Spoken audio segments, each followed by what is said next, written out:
It's my great privilege to welcome all of you here to Antioch University for the first of the Raab writing series, or writers series. Bravo. When we spoke last week, she said, "Do you think anyone will come?" And I said, no, probably no one will come, because people in Santa Barbara don't really care about reading or writing. Anyway, it's just a joy for us to see you here. I want to say that it's also a great privilege for me to, as chair, who am I? Most of you people don't know. I'll announce who I am. I'm Vicki Riskin. Yay! Clearly my family has come. And I'm chair of the Board of Trustees at Antioch. That's the role that I play, and I'm very honored to have Raab as one of my trustees. She's done a phenomenal job in helping us launch this series.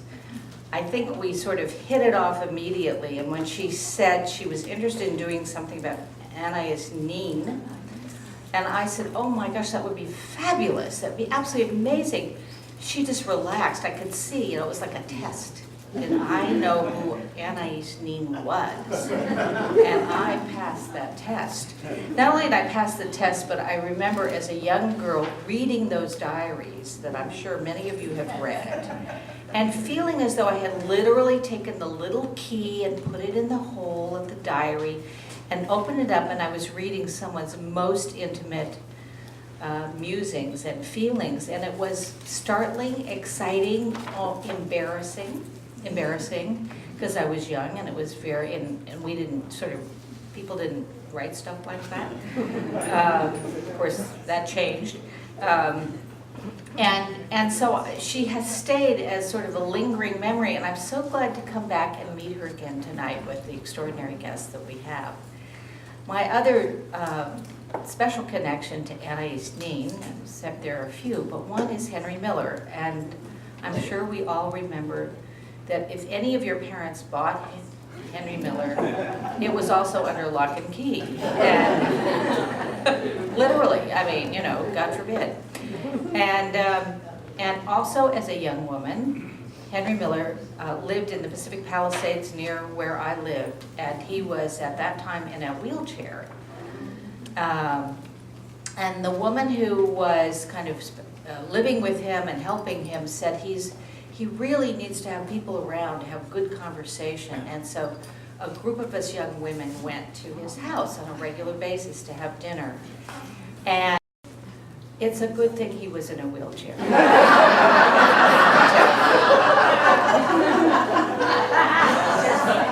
Just saying, I kind of had it. After the first dinner and the wine and the talk, and he was so electric. And he could, he could barely walk, but, oh man, he was fantastic.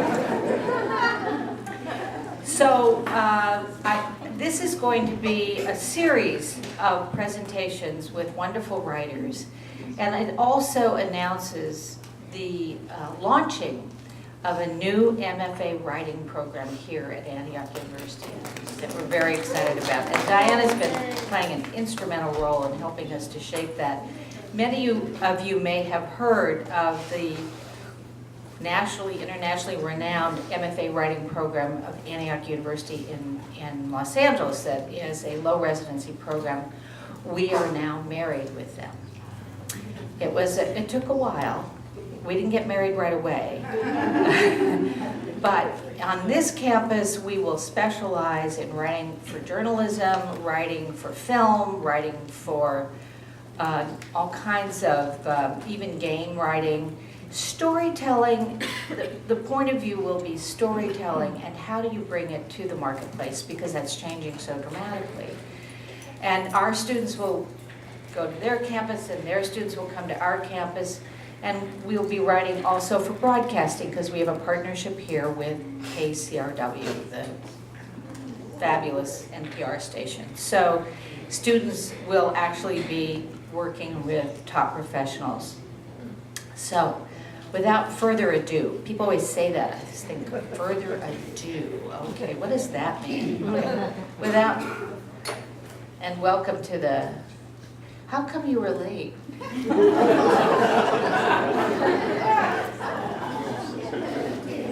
Well, we're glad you're here. We're glad you're here. Diana Raab, I'm going to introduce you because that's part of my job, but also because it's my pleasure, is an award-winning memoirist, poet, blogger, workshop facilitator, and thought provoker. I thought she is sort of provocative, it's true. She's the author of 2 memoirs, Regina's Closet, Finding My Grandmother's Secret Journal, and Healing with Words, and 4 books of poetry. She's also the editor of 2 anthologies, Writers and Their Notebooks and Writers on the Edge. Her forthcoming book, Writing for Bliss, will be released in 2016 by Loving Healing Press. And she's also a frequent contributor to Psychology Today, The Huffington Post, and to Brain Speak. And she's my friend, so please welcome her. Thank you, Vicki.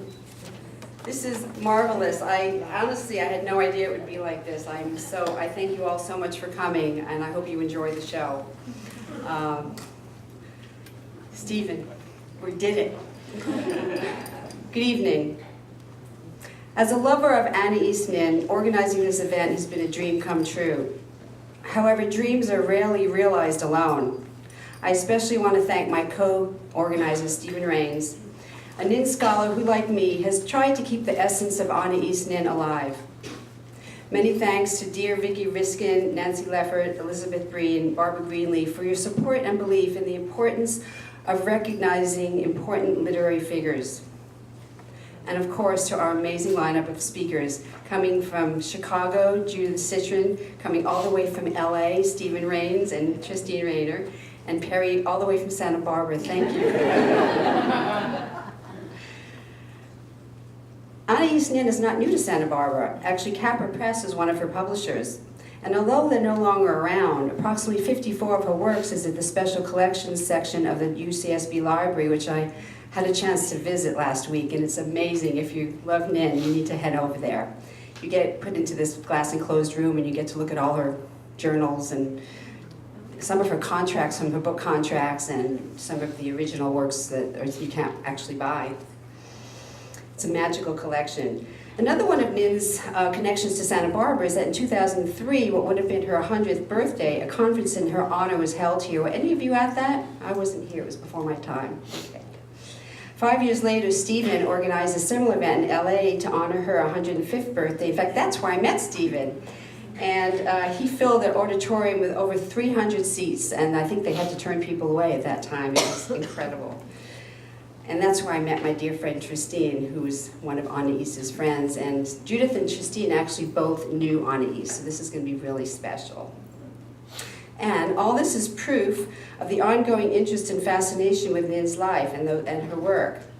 Those who have known her have called her a luminous and alluring human being. Other adjectives which have been used to describe her have been passionate, intense, deep, magical, lyrical, intuitive, highly perceptive, sensuous, creative, and exotic. Sounds superhuman, doesn't it? She's been a tantalizing mystery to many.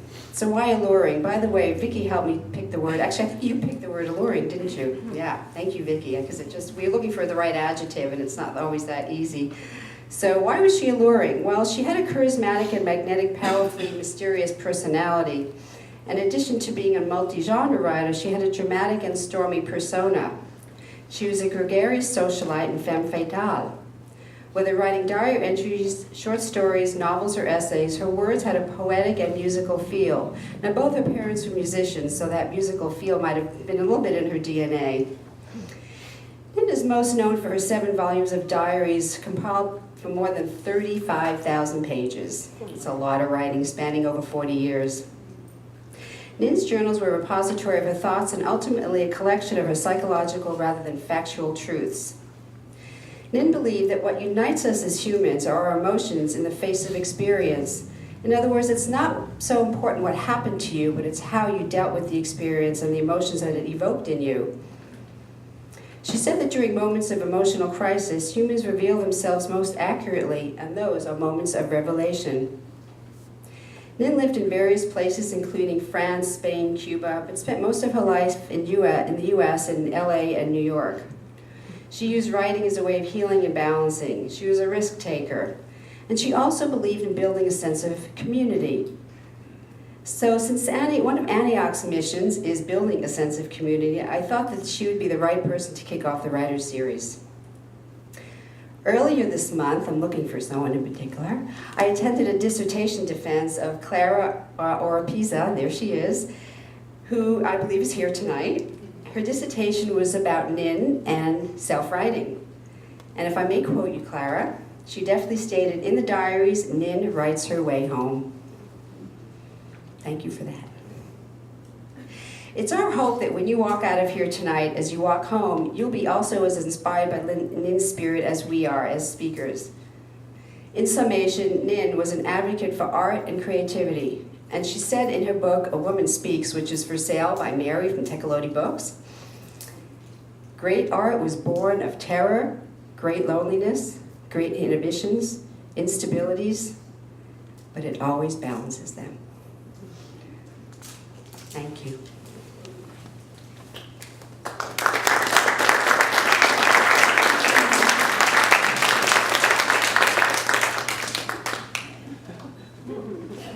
Hello. Anais loved wearing masks. I'm going to have trouble reading, but I might try to do it. Since it might be enticing, I don't know. Or not.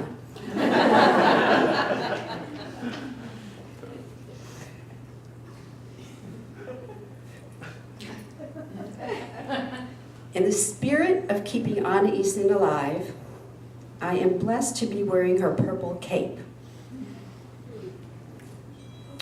But there's a special story to go with this, how I received this cape, and I'd like to share it, but you'll have to wait till the end of my presentation. Nin has been a huge pivotal force in my development, both as a writer and a woman. She's liberated my inner voice and gave me the courage to be honest with my feelings. My exposure to Anais was when I was a young woman and a diary keeper, an avid diary keeper. I read all her journals and was just fascinated by her transparency and her voice. Her entries seemed to be written with wisdom of a sage. My deeper fascination came when I was working on my own MFA in graduate school, and the year was 2001, and I was contemplating a thesis topic when I had discovered my own grandmother's journal. She was an orphan in World War I, and she wrote a retrospective journal about her life. And I thought I would try to do something with that journal in my own thesis. And so for inspiration, my mentor suggested I reread the journals of Anais Nin. And once again, I was transformed by her style and her words, and the way she got to the core of human emotions. Her intimate language flows like a river with soft murmurs, occasionally raging rapids. She was able to say all the things that I felt but was unable to say. I particularly liked, and some of you might have read her early journals, when she was a child. For example, volume 1, which I think Mary might have here as well, called Lynette.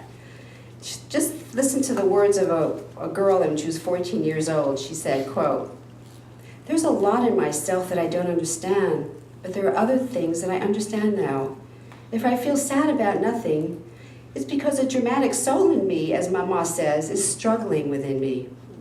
And it surrenders to sadness more easily than to joy. If I love poetry, it's because I have a soul made for poetry.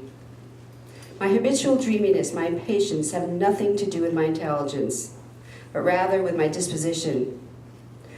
One of these days, I shall talk about things in myself that I don't understand now." And she spent the rest of her life doing it, didn't she? The more familiar I became with Nin's work and sensibilities and passions, the more I realized we had in common. We both believed in journaling as capturing living moments, and also we both began journaling at the age of 11. Nin began journaling, as many of you know, as a letter to her father because he left the family. I began journaling because my grandmother committed suicide in my childhood home. And my mother, as an English major, didn't quite know what to do with me. It was the 60s and therapy wasn't a big thing or even talked about. So she had to be a journal. and that became my lifeline and companion, as it did Anais.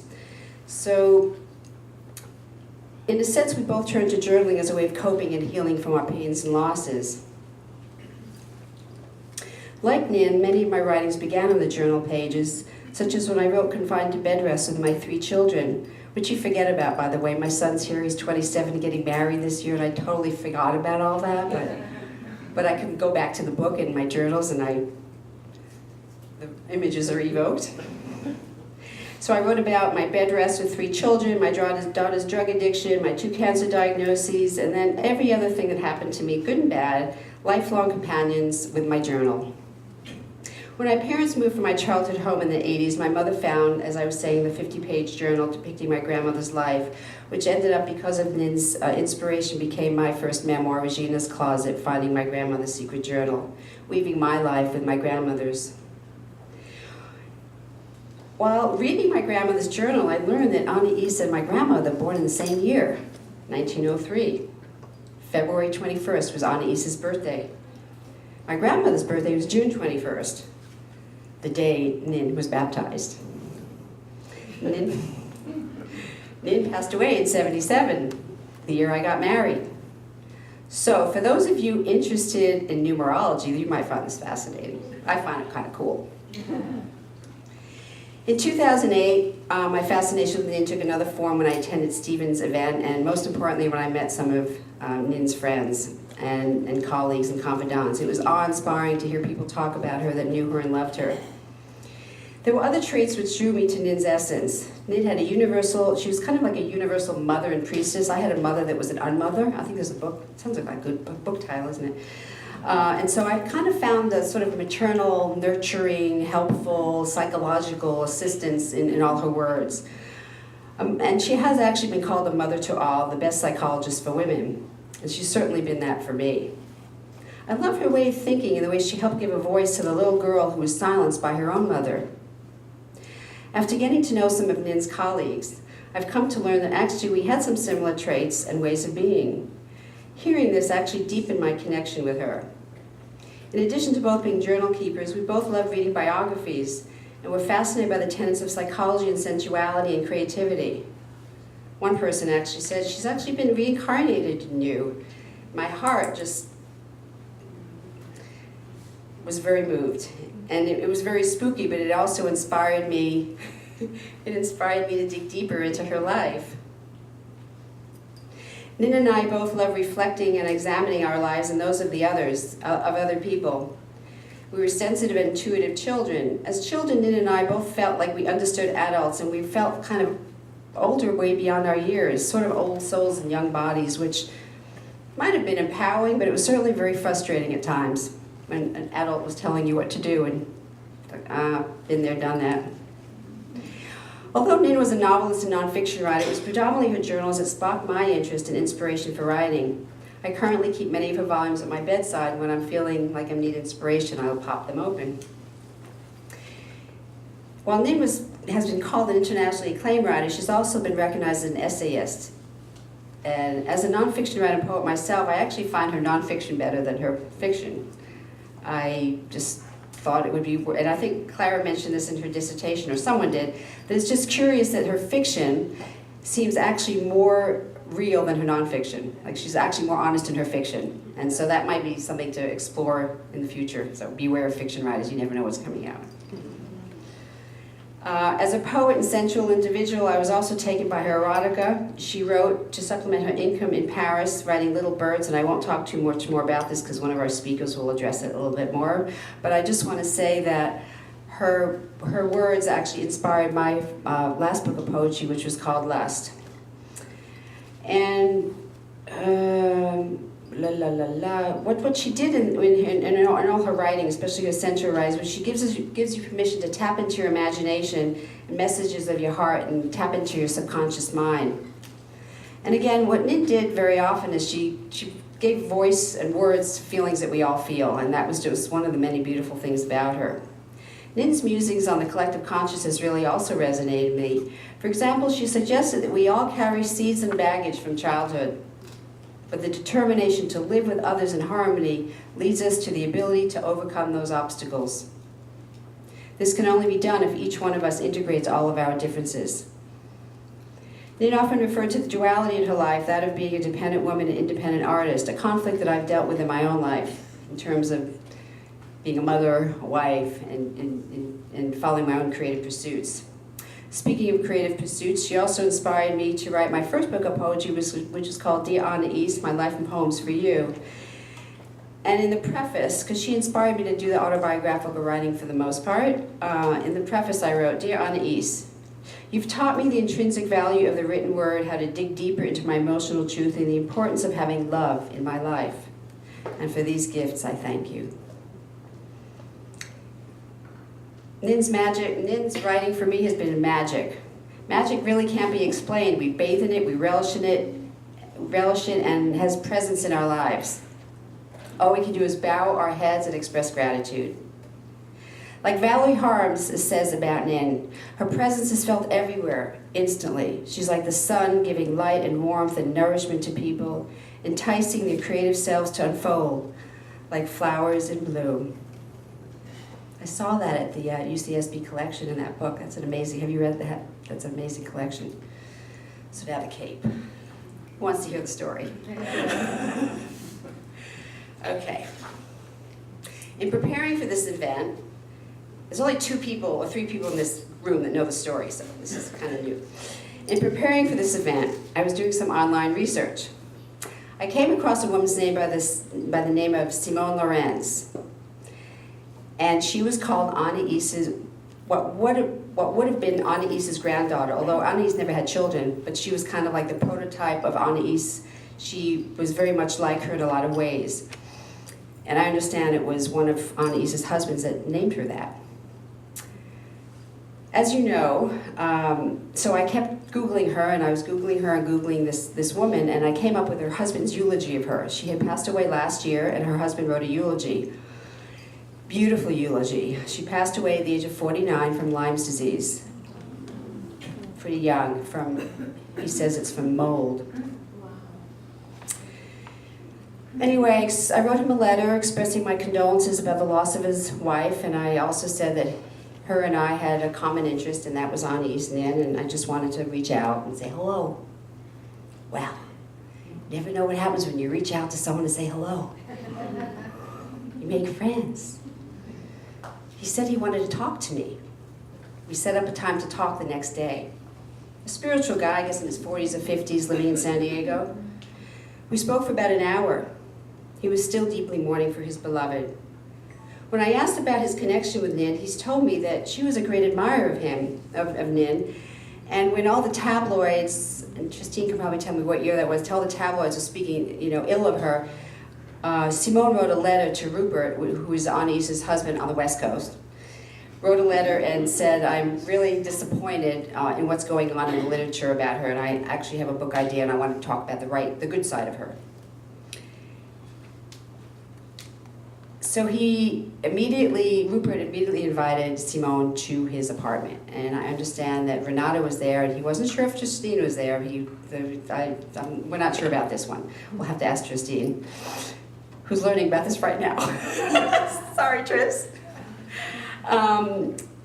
Anyway, so according to Simone's husband, Rupert fell in love with Simone, who was like 40 or 50 years his junior. And the rest of the story is a little vague.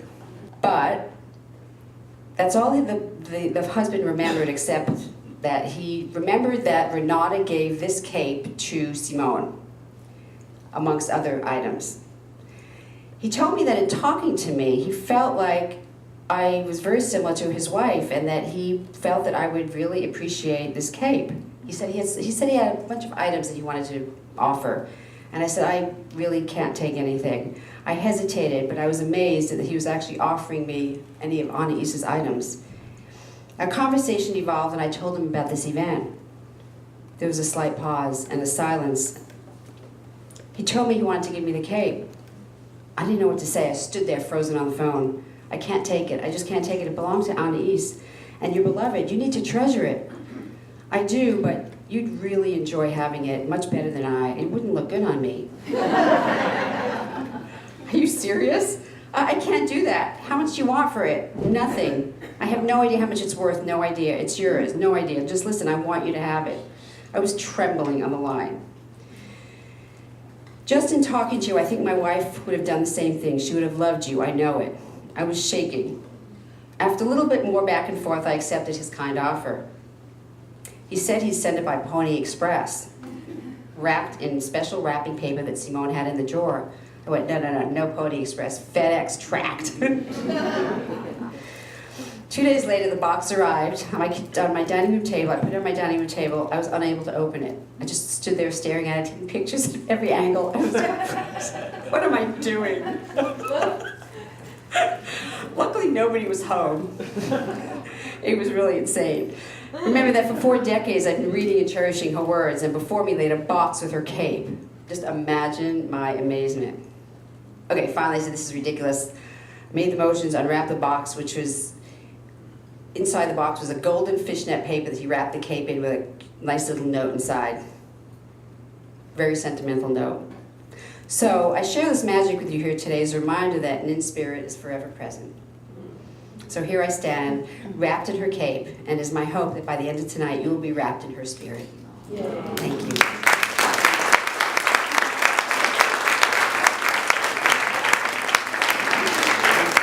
So many years ago, I was asked how I came to be interested in Anais Nin and what that led to. I came across her writing after seeing a rebroadcast of a program called Realities on Chicago's public television station. It was an interview with Henry Miller and Anais. He mentioned her name, and I recognized it from her introduction to Henry's Tropic of Cancer, which I read when it was first published in this country. In fact, I had read that whole Circles books without knowing that there was a thread between them. Gore Vidal, Lawrence Earl, and others. And so I was electrified just hearing her name. And in fact, it was so thrilling to me that I couldn't stay in my studio and watch television. I was doing little busy things in the kitchen and periodically returning to watch. I had this feeling that there was something cataclysmic about to happen as a result of this recognition, and went to the Wilmette Library where they had Volume 2 available. I read it, and before I even went searching for the other volumes, I wrote to her. She responded by return mail, and that's how I met her. Who are you? I'm Judith Citrin. I found out that she was going to be coming to Chicago to lecture at Northwestern University and have several interviews, and so I asked if she would allow me to have a brunch for her. That's when I met Donna Ippolito, her editor at Swallow Press. I was also able to get her on a Channel 11 program called Book Beat. The producer and host didn't like her at all. He adamantly didn't like her. But the director, Lou Abraham, was a friend of mine from when I'd been on the staff for 6 years, and as a favor to me, put her on Book Beat. So I met Anais at Channel 11 those many years ago in 1971.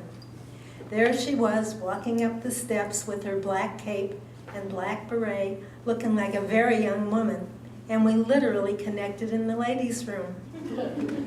She said she needed eyebrows put on and asked me to get the makeup person for her. There was no such person at this local station. So she asked me for my eyebrow pencil, which I did not have, and to fix her eyebrows before she was on camera. I did so with an unsharpened stub of an eyebrow pencil begged from the receptionist. It was quite the challenge trying to get some lead from this barely showing cosmetic. The next day she came to the house with her entourage, Richard Senting, Benjamin Franklin, and Donna, and the house was burning. Well, not exactly burning, but smoking.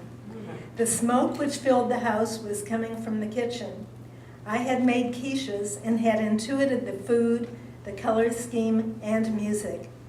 She walked in and Satie's Gymnopédie was playing, the same music that Studs Terkel played when he interviewed her the following Monday.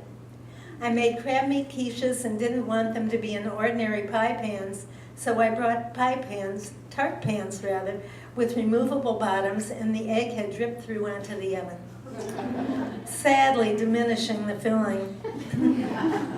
They were smoking incredibly as they leaked out. Fortunately, at the last minute, I had bought a ham to serve as well when I found out at the TV station that she'd be coming with friends. So that's how she entered my home. Fuchsia napkins and mats, without knowing until she told me this was her favorite color. And I was dressed in fuchsia, lots of synchronicities. At the buffet, she whispered to me, "Oh, my dear, I love this food so much, but I have cancer, you know, and I can't eat it." Oh my God, I had just found my true mother and mentor, and she was probably going to die. This was the beginning of a very significant association. I'd like to say relationship, but I tended to think I self-aggrandized by calling it a relationship, though for me it was an enormously transformative connection during the last 6 years of her life. And subsequently, years later, the question arose whether or not this was actually a friendship.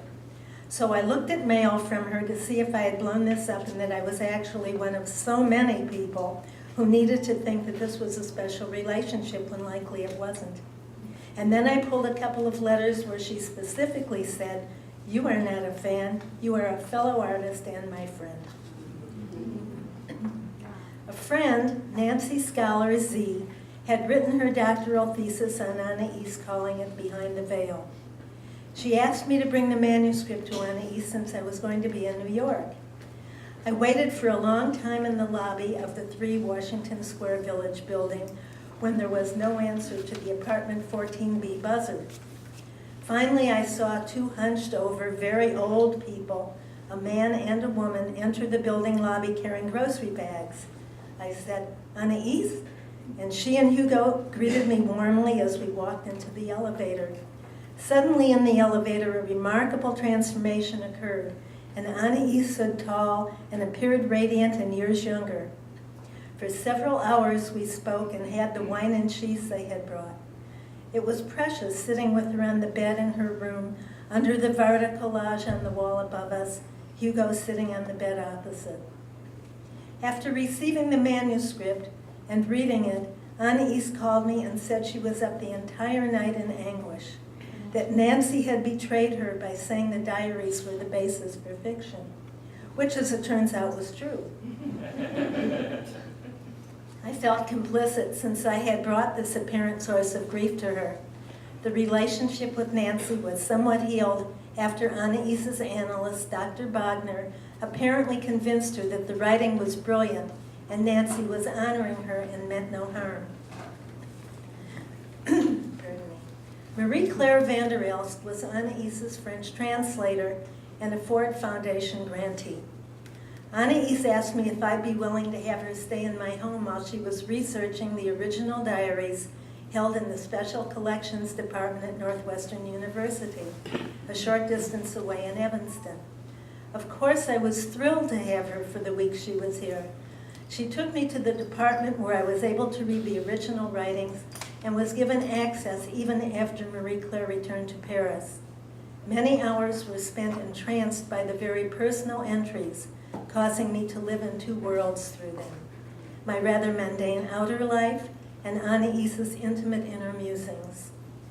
And then, a year or so later, Marie-Claire returned again as she was reading the diaries held in the Special Collections Department at Northern Illinois University in DeKalb. We were happy to have her join our family, and she provided stimulating conversation at the dinner table. Our friendship continued through correspondence for a number of years, and what eventuated was the rental of Marie-Claire's friend Helene's house in Brittany, where Helene accompanied my family and our 2 friends. On the first night prior to dinner, she went up to the attic and returned with a bottle of wine, saying, "Mother was in her rocking chair and said she was so pleased that you are here and will be having this wine." Her mother was long dead. We were all profoundly creeped. Shortly after return to Chicago, Helene jumped into the Seine and drowned. Years passed. The correspondence with Anais continued, and when she was sent to Chicago a number of times, I visited with her at the Drake Hotel in a very humble little room. She did not have a movie star's budget or the necessity for grandiosity, and we would sit on the single bed and just do girl talk. Men, sex, psychology, makeup. One time she called both Rupert and Hugo and told them I was with her. They seemed to know who I was. Such a difference in her voice quality and the words she spoke. Pardon me. With Hugo, the conversation was kind and matter-of-fact. But then with Rupert, she spoke in a vivacious, feminine, loving tone, calling him darling. We strolled down Michigan Avenue arm in arm, and she told me she had never been with a woman and she wanted that in her next life. I felt uncomfortable, as though she was being seductive with me, and I didn't know how to respond.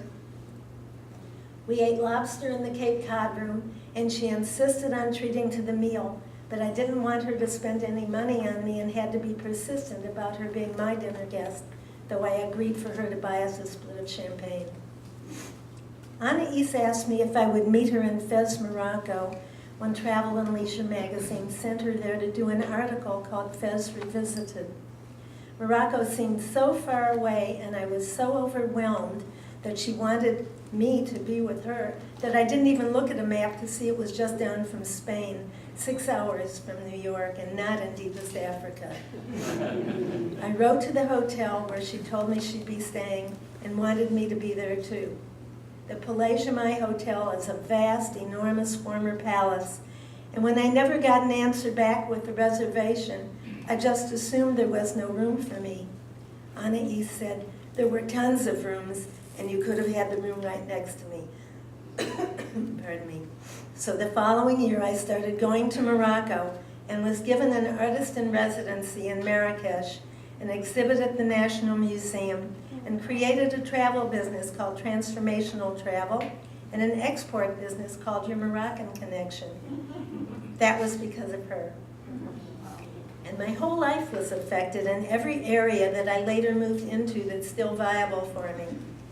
When she was ill with cancer, the man she was living with, Rupert Pohl, took her, on the suggestion of a neighbor who later wrote and produced the film Henry and June, to a place called Sky High Ranch, a spiritual retreat center in the high desert of California.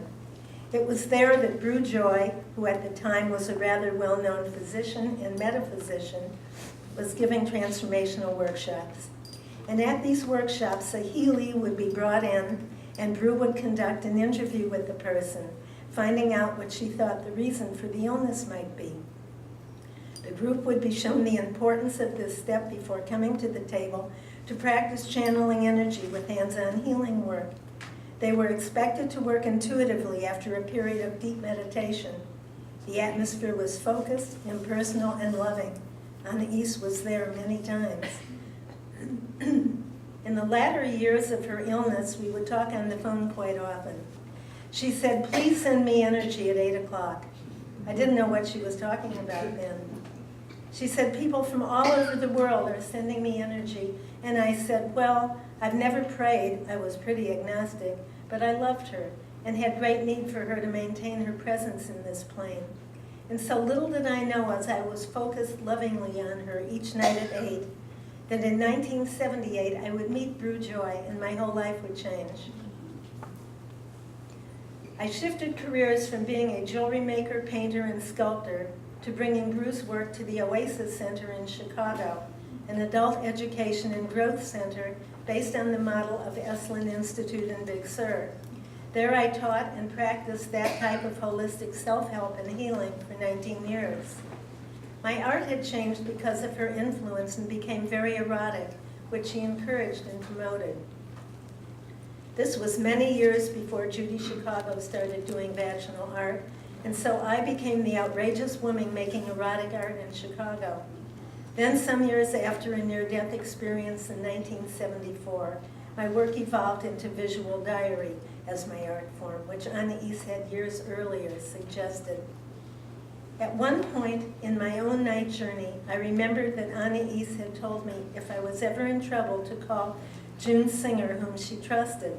June was a Jungian analyst who had founded the Jung Society, which then became the Jung Institute in Chicago. She was leaving for Europe, but suggested I call a Jungian friend with whom I worked in analysis for many years.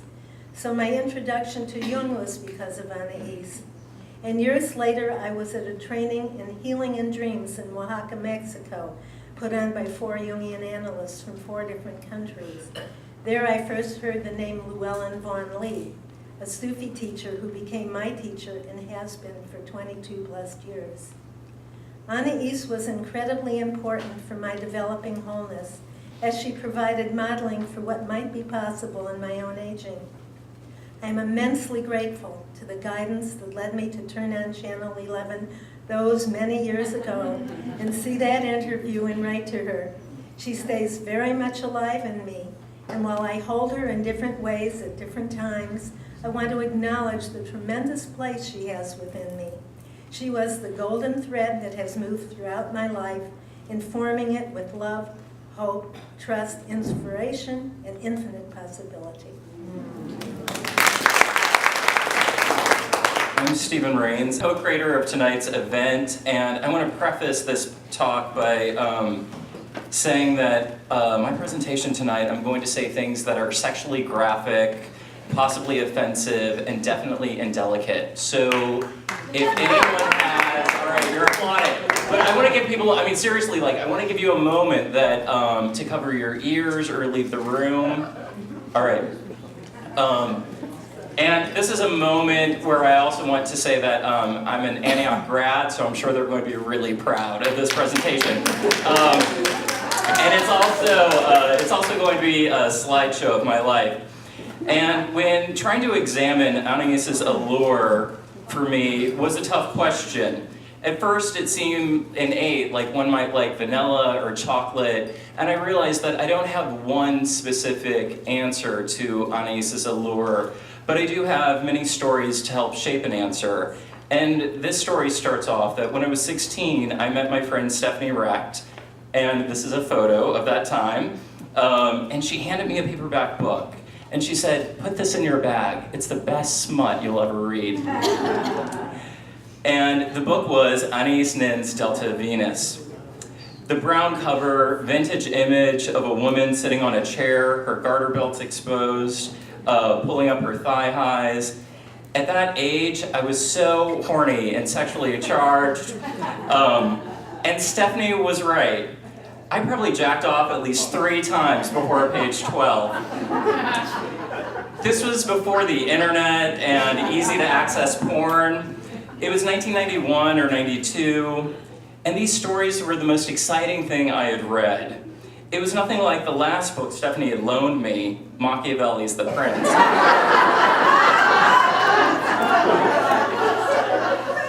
But oh, those stories about boarding school boys and exhibitionists on trains.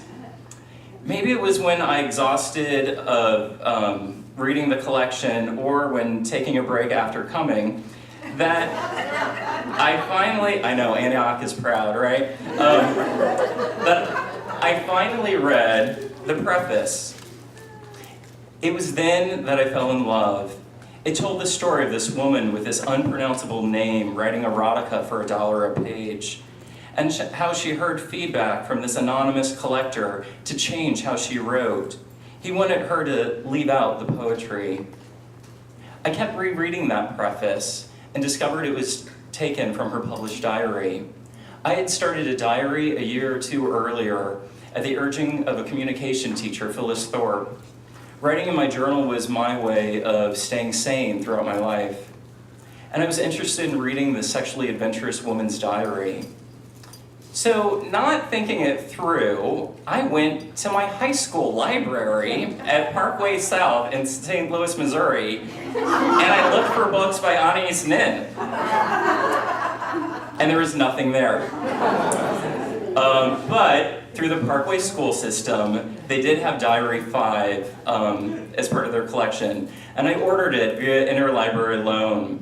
So my reading of Anais's diary started with volume 5, where it had this exotic bird-like woman on the cover. But on the inside, it was the first time I saw images of Anais. She was beautiful, this bohemian bombshell. And at an age and era where gay men were idolizing and revering women like Madonna, or Broadway stars like Bernadette Peters, or like my friend Christopher Honey, who worshipped supermodels, Naomi and Christy, Anais Nin was my diva. Around this time, I went to my first gay bar, got a fake ID. It's the best thing that ever happened to me. Started going to underground raves and abandoned warehouses. And in Diary 5 were photos of Anais going to a party at Kenneth Anger's house. They were dressed like we did at raves. Yet, Anais Nin's party happened decades before. The creative community and partiers of Nin's circle reminded me of those in my own. Anais wore pasties and a birdcage on her head, while I wore vinyl orange pants and platform shoes.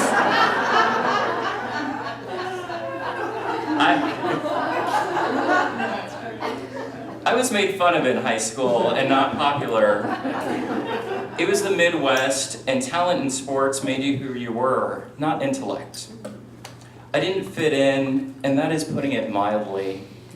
I was brandished a fag, and there weren't other out gay people in my high school when I was a freshman.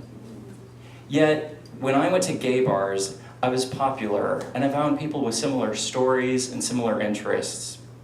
At school, I struggled to have a social circle, but at the gay bar, I had an endless collection of phone numbers and people wanting to hang out and have my attention. A teacher in school, Bruce Schneider, saw me reading Diary 5 and told me about the film Henry and June. I tracked down the book. Henry and June is an unexpurgated diary that was published after Nin's death and the death of her first husband, detailing her sexual relationship with Henry Miller and June Miller.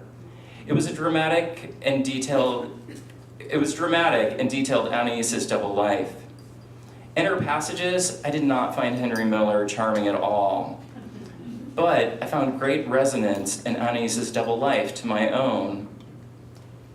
There's a passage in Henry and June. I have only 3 desires now: to eat, to sleep, to fuck. What a great thing to read at 17. Because that's all I was interested in too at that time. And I was living this double life, balancing 2 worlds like she had been. Between her, oh, I just turned it off. She was balancing 2 worlds, between her banker, being a banker's wife and having a passionate life with Henry Miller, and then me with being this eccentrically dorky kid during the day and then going to clubs and being immensely popular.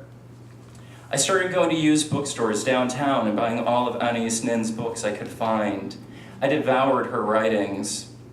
In her unexpurgated diaries, she scrutinized sexual encounters.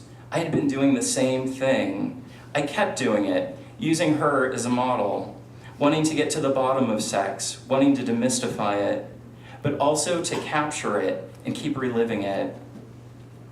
I was always told I was too sensitive, and here on the page, I was meeting this woman who seemed nothing but sensitive. She honored it, wore it like a badge and expressed it, wanted a world of beauty and love and art. In her collection of essays in favor of the sensitive man, she states, "Please do not mistake sensitivity for weakness." Anais's life became a model for me. At age 19, when needing to move, I investigated living on a houseboat after reading Nin's long romantic passages about it. So when my lease was up, I looked to fulfill life on a houseboat. But living on the Seine is different than a houseboat docked in marinas in Naples, Florida. So I never did that. Anais Nin inspired me to reside in one of my favorite residencies to date. At the age of 23, I was a bit new age and I was looking for signs. I met Wayne Stodgill waiting in line at the Tampa International Gay and Lesbian Film Festival. Wayne is pictured in the hat with his long-term partner, Tom Lockridge. He said he lived in Sulphur Springs. I told him how I recently read that Jack Kerouac lived in Sulphur Springs. And Wayne smiled, tilted his head, and said, "I live in that house." We immediately hit it off, and he told me that there was an apartment for rent in Kerouac's building. I toured the apartment, nicknamed the Hobbit Hall, and when walking out, Wayne casually gestured toward the side of the walkway and said that there was a fountain buried underneath. I was sold. Primarily because, as readers of Nin's diary will know, that in the first published diary, she talked about unearthing a fountain in front of her house and how it changed the atmosphere. After unpacking, I grabbed a shovel and unearthed the buried fountain in my new apartment. I lived at this place for 8 years and will always look back at some of those years as the happiest of my life.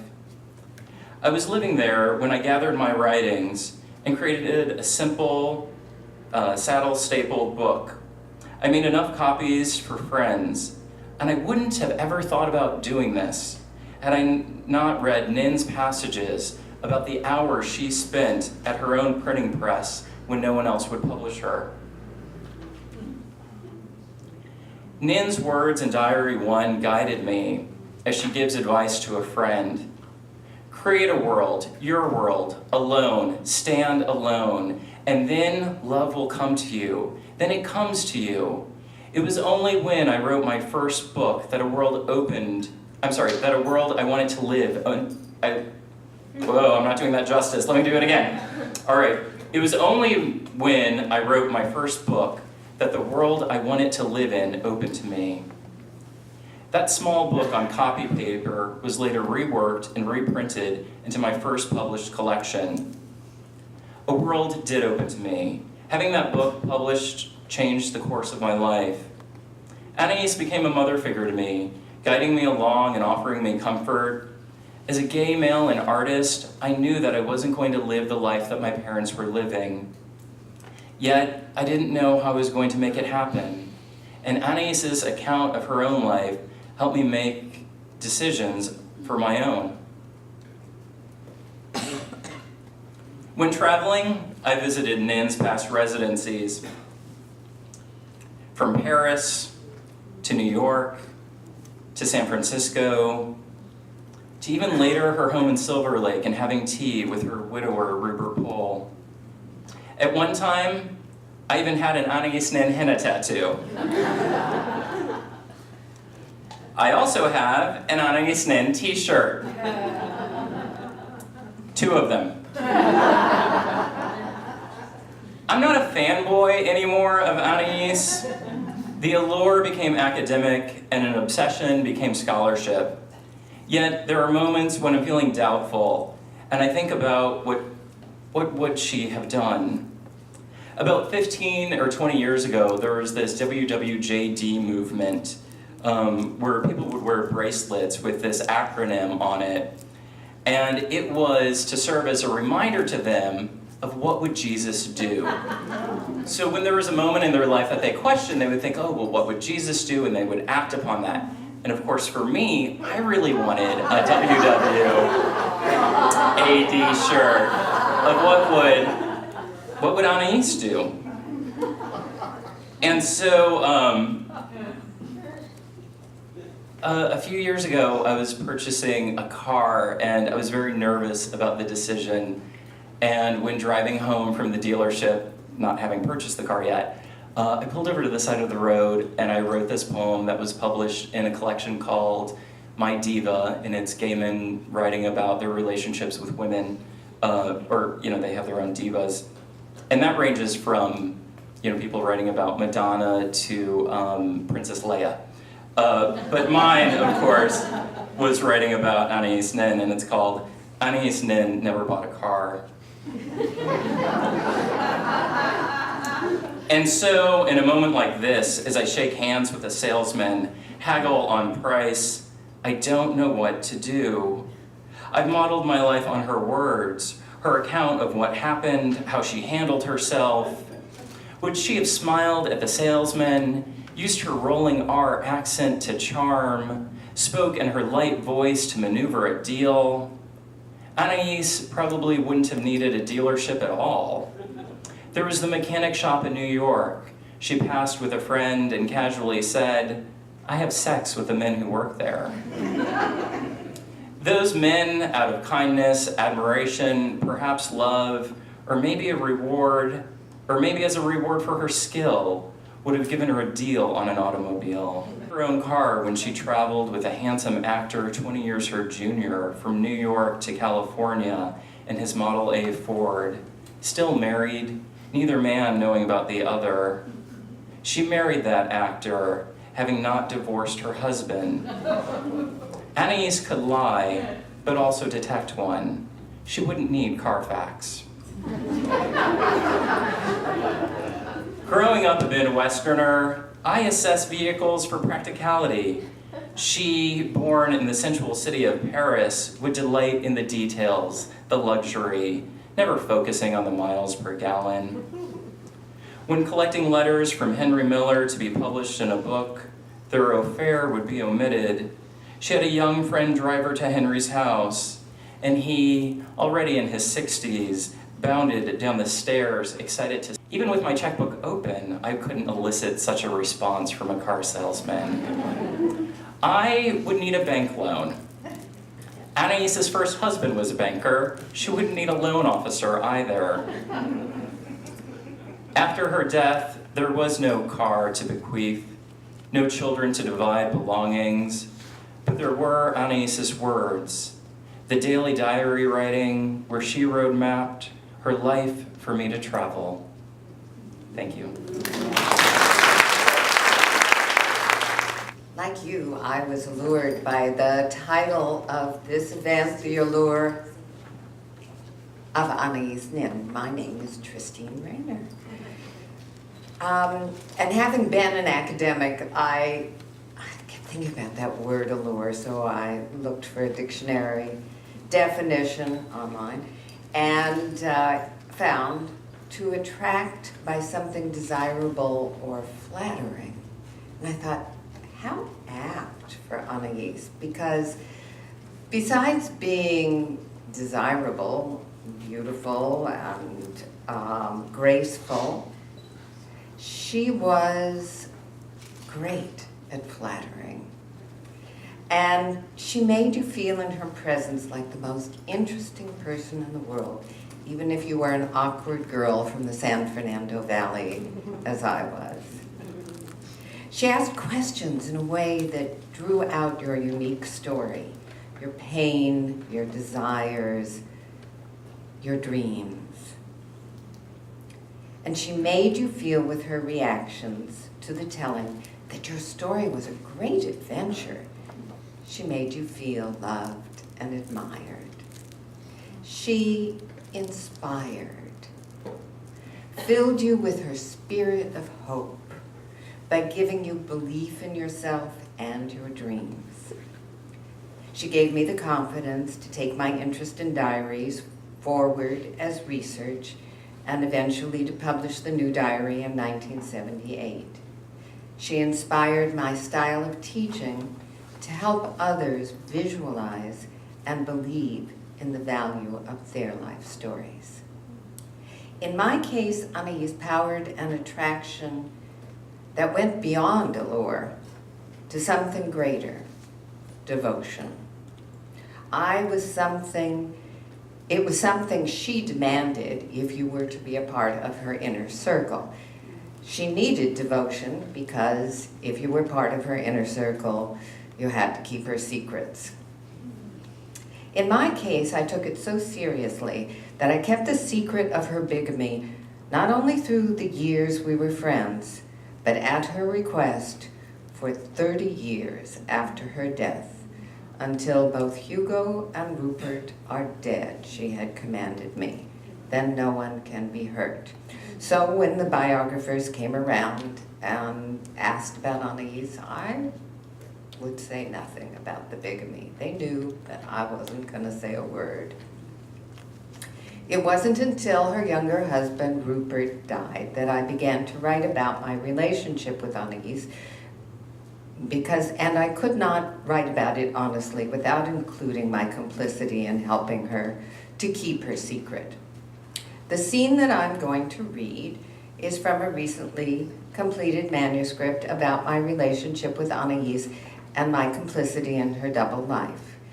In this scene, I respond to her having finally confessed to me that she was a bigamist. I'd been introduced first to Hugo in New York and then to Rupert in Los Angeles, and at first I assumed she had divorced Hugo and married Rupert. But as I increasingly asked her about the dates and why she divorced Hugo, the answers just got more and more unconvincing. Then when I learned that she and Rupert had to pretend for the Forest Service that they were married, I assumed that she was just having an affair with Rupert and saying they were married. I just, how could you imagine anything other? I just kept trying to figure out this puzzle. And so when she asked me to help her with her pretense to Hugo that she was in Los Angeles for university engagements, I helped her with that and she was delighted.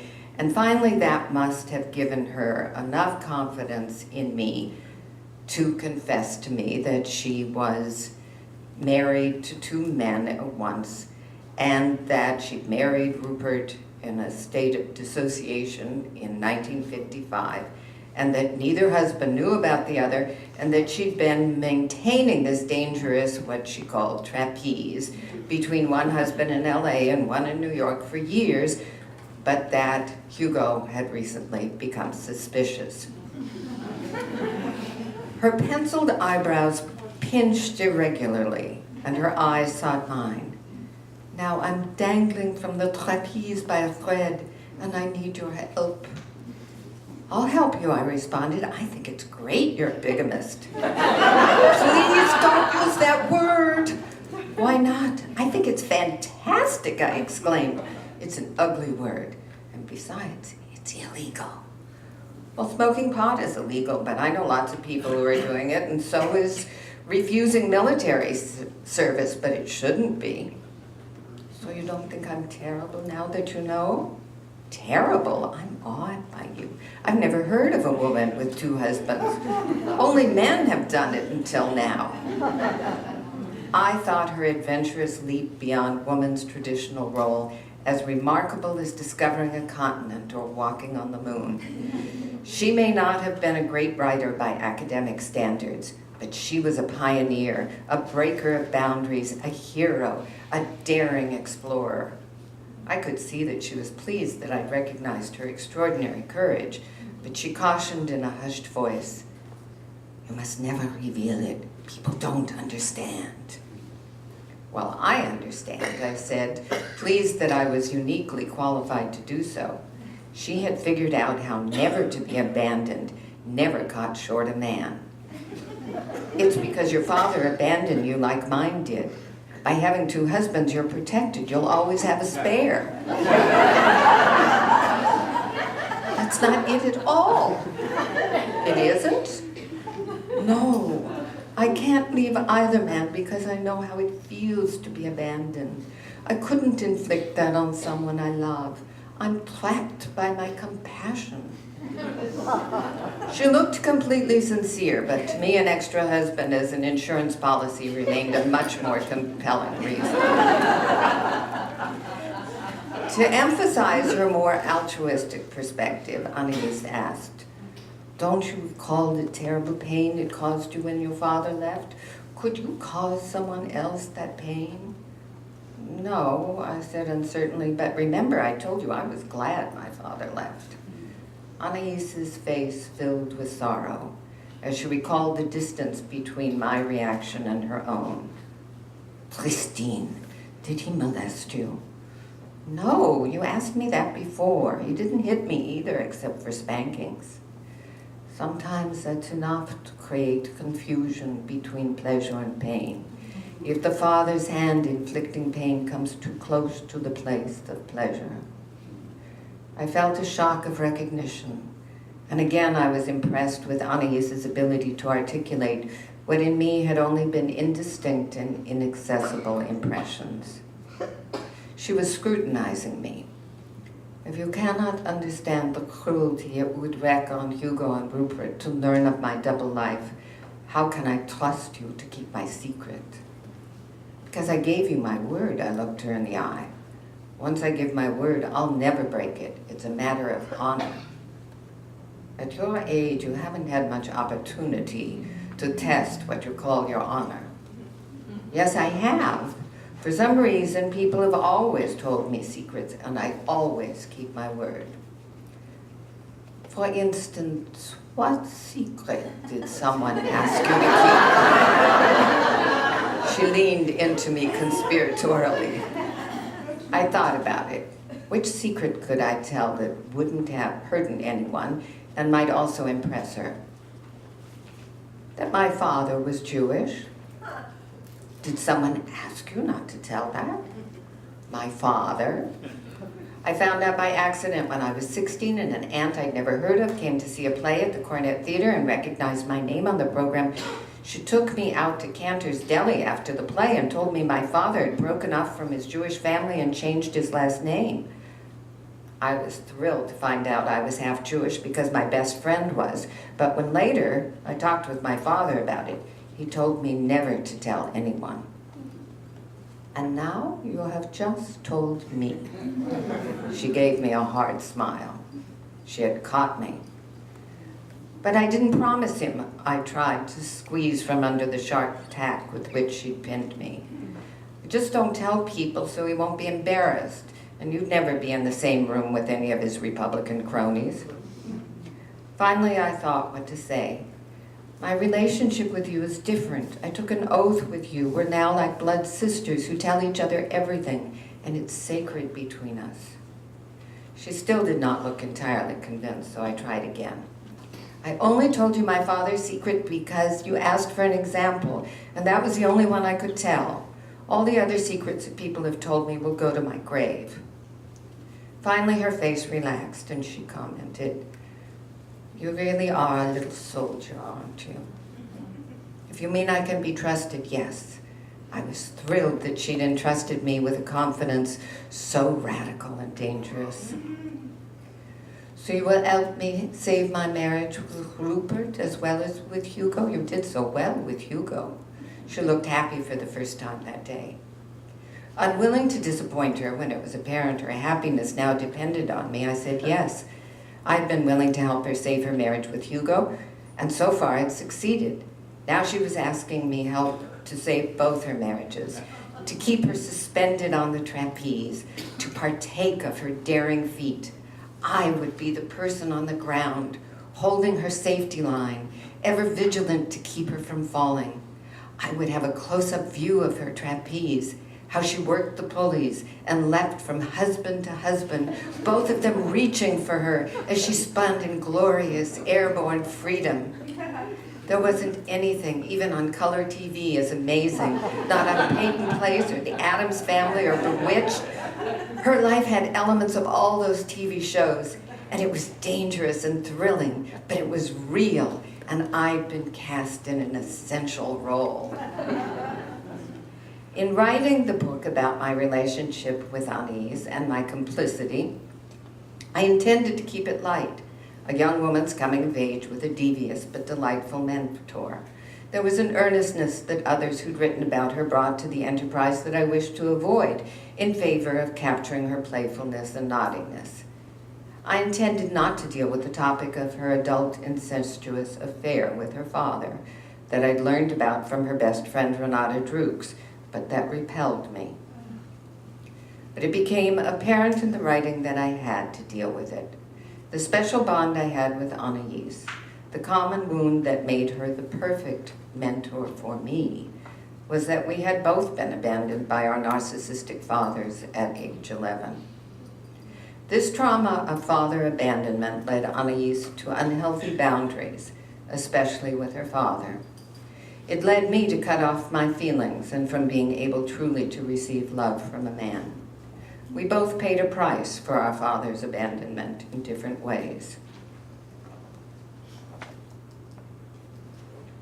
So while I embraced, even celebrated Anais's bigamy, Because it was insurance against abandonment that I could sympathize with, I was horrified by her incest, and I could not identify with it. Yet when I talked to others about these now exposed secrets, I learned that many other people had the opposite reaction. They were horrified by Anais's innumerable lies to men who loved her, but not by her incest. How could that be? It seemed to be a sort of litmus test. Each person I asked felt strongly one way or the other. Those who were horrified by her bigamy felt she was responsible for her lying, but not for her adult incest.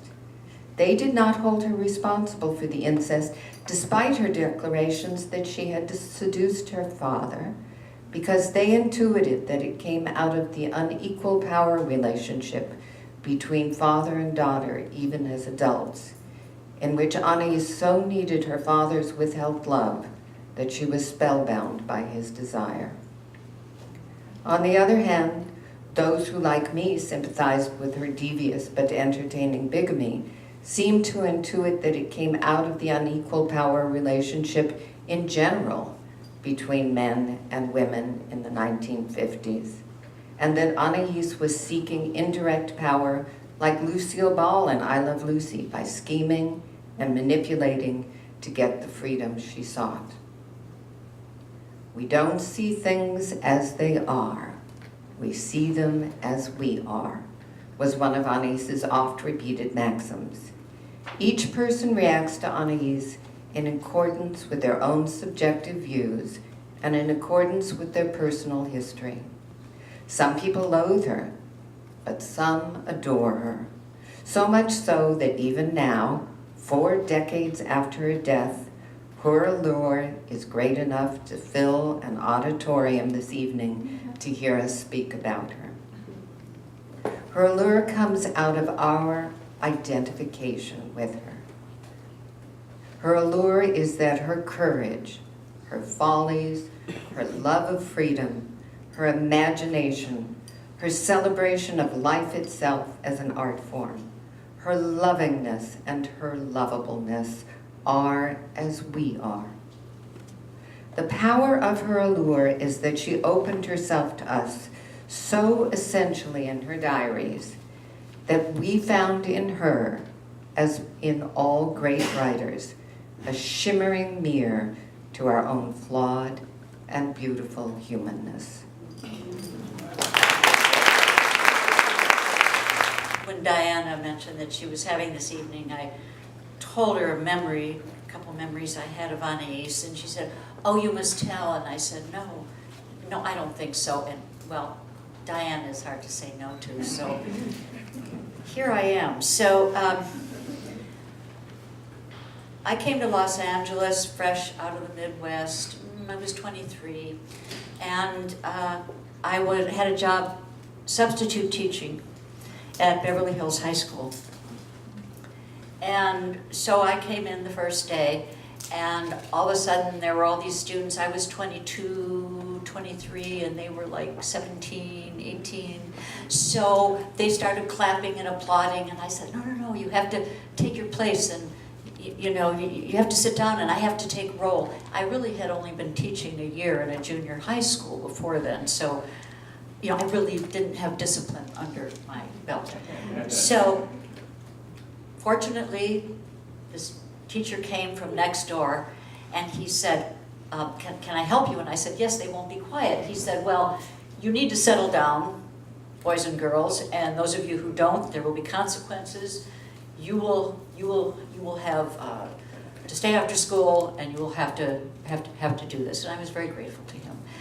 So he left, and everything was all right. But every class he had to come over, and this went on all day. And I thanked him very much, and said what a nice man he was, which he was. And then so after school he said, you look rather frazzled. How would you like to come to my house for dinner tonight? And I said, oh, that sounds like a good idea. I mean, I felt it would be all right because he was so much older. And so I thought it would be fine. I was 22. So he gave me the directions, and I got in my car and I drove up the Silver Lake neighborhood, and I parked my car and I went into this absolutely outrageously looking, beautiful, exotic, artistic house, and he had made dinner, and we sat and we had dinner, and I thought, you know, what a nice man he is. And so, you know, I couldn't remember his name, and people who know me today, I'm still that way. You know, so I thought I could just remember his name. You know, he said, well, I want to show you something. I said, well, then I got a little nervous. So I said, well, what is it? He said, well, I'll show you. And he left, and I was, you know, looking over the lights of Los Angeles, wondering what I got myself into. And he came back with this book, a rather large book, and he put it in my lap, and he said, this is the diary, one of the diaries of my wife, Anais Nin. Do you know her? And all I could think of was, he's married.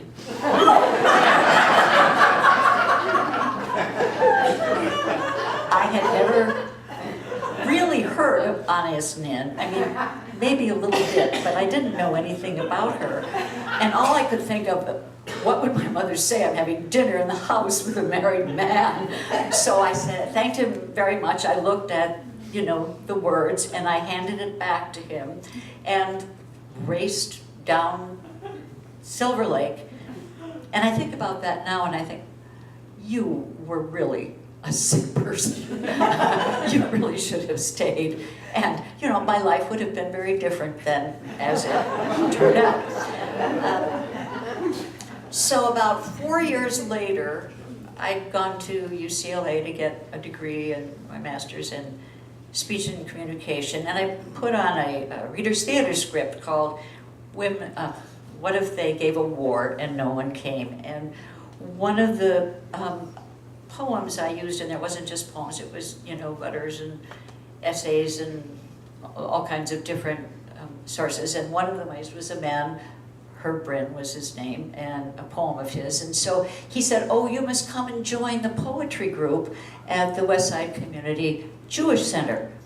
So I said, oh, that would be nice. So, you know, I went, and there we were sitting around a long table, and there was a lovely looking woman sitting across from me.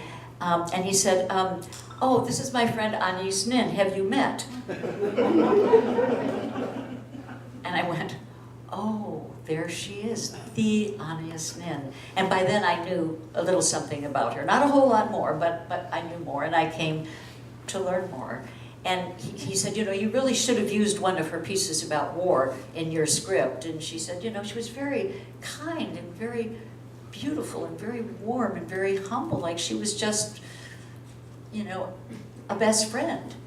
And she said, oh, she was so sorry that she'd missed the performance, and she thought that would be a very good idea if they gave a war and no one would come. And I wanted to know more about her, and gradually I did come to know more about Anais Nin. The community center workshop gave a poetry reading about, I don't know, maybe 4 or 5 months later, and I read, and she read, and lots of other LA poets read, but you know, it's all a dim memory to me. I just remember these things as Diana talks about her love of Nin, and what I've learned tonight from all of you about her. I feel like I'm really meeting her more and more for not the first time, because I have read her books since then, but I'm enamored of her like everyone. She inspired me a little bit differently. So I got married and moved to Santa Barbara, and now I had 2 stepchildren and 2 children of my own, and I decided I would like to earn a little money, you know, extra money, you know, just, you know how that goes.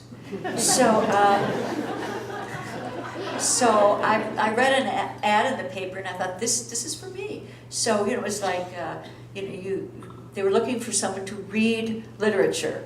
A new company was forming, Literature for Listening, and they wanted readers to record literature and books. And so I went on the interview, and I was hired, and a week later I went up to read my first book. and the director handed me a book, and he said, now this is what we want you to read. And he gave me the book, and it was Anais Nin's Little Birds.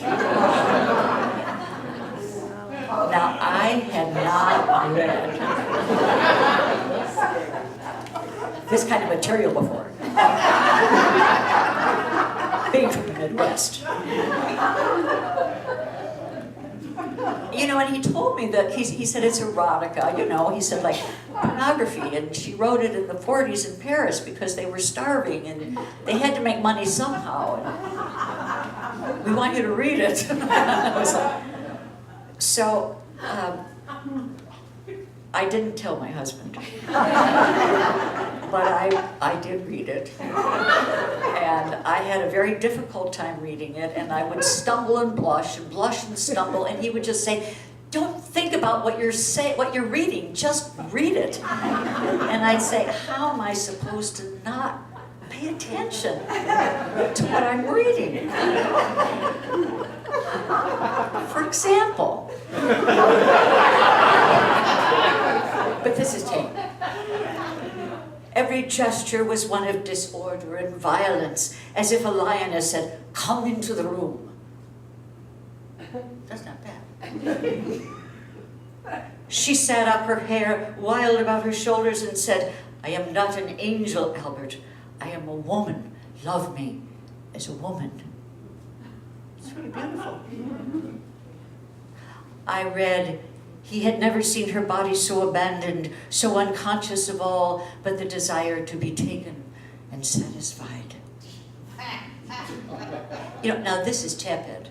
And I'm not going to read anymore. I have the book if any of you would like to.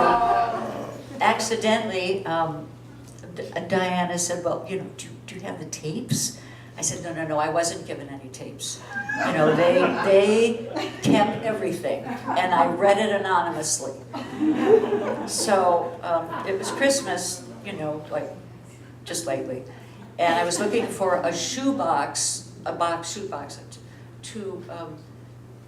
put in a stuffed animal for my granddaughter, who's 8, and I went in my back closet, and I went, oh, that shoebox, that's just the right size. I pulled it out and opened it up, and inside were the tapes, which I have hidden from myself yet again. But I did listen to a little bit of it, and I just said, that's it, I'm not listening to anyone.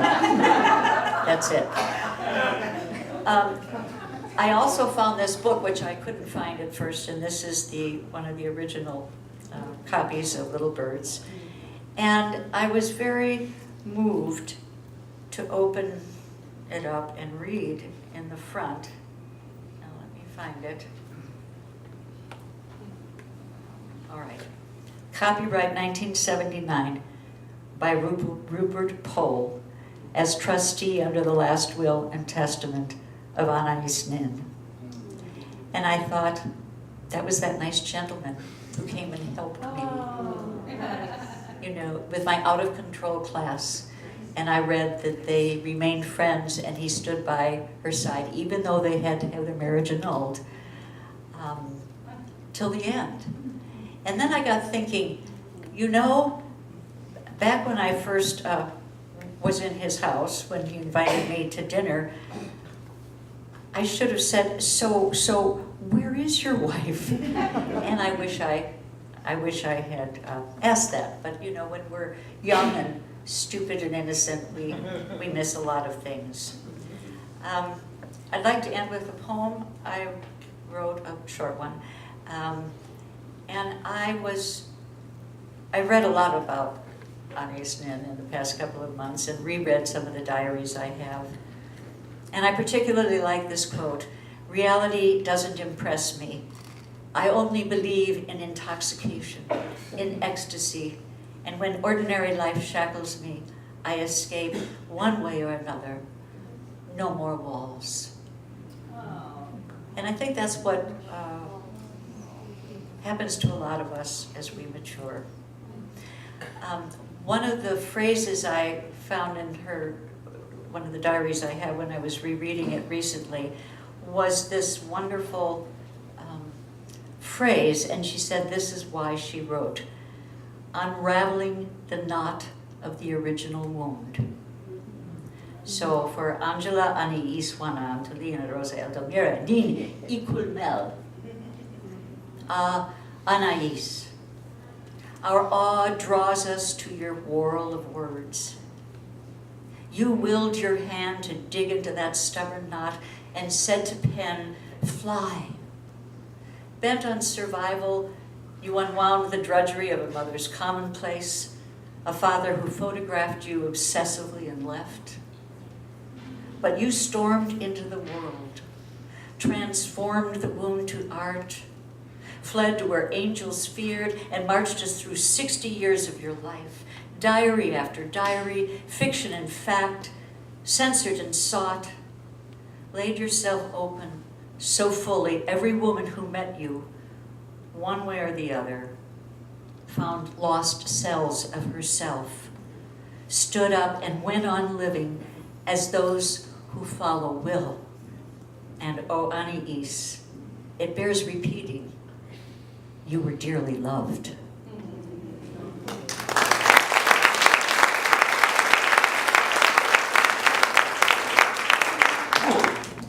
I would like to thank everyone for coming out tonight. Thank you very much, especially the staff at Antioch who helped make this event happen, specifically Vicki, Elizabeth, and Brian. Thank you for all of your help setting up. And I would like to thank my co-creator of this event with me, Diana. Thank you so much. Check her out later in that great cape. Also tonight's speakers, Judith, Tristine, and Perie. And I would like to remind everyone that in the back, I think such a great collection of books are for sale back there. Just about every title that people quoted from Anais, you can find those books back there to purchase, as well as every one of tonight's speakers has a book back there that I'm sure they would be willing to sign for you, so you can take it home with you tonight. And I would like to thank everyone for coming out tonight. It's been a pleasure to organize this with Diana. Thank you.